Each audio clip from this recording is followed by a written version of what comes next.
ஆச்சி கொழுக்கட்டை மாவு வந்தாச்சு. ஆச்சி கொழுக்கட்டை மாவிற்கு கொழுக்கட்டை அச்சை கேட்டு வாங்குங்கள்.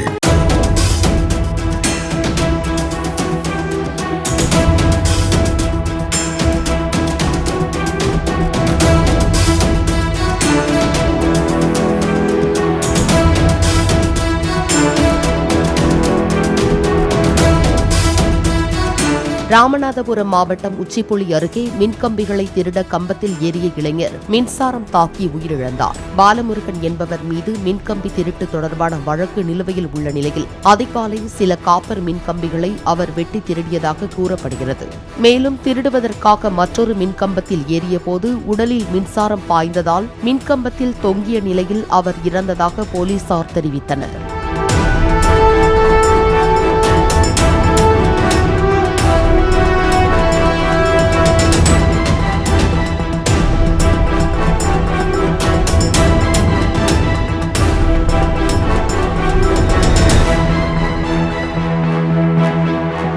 ஆச்சி கொழுக்கட்டை மாவு வந்தாச்சு.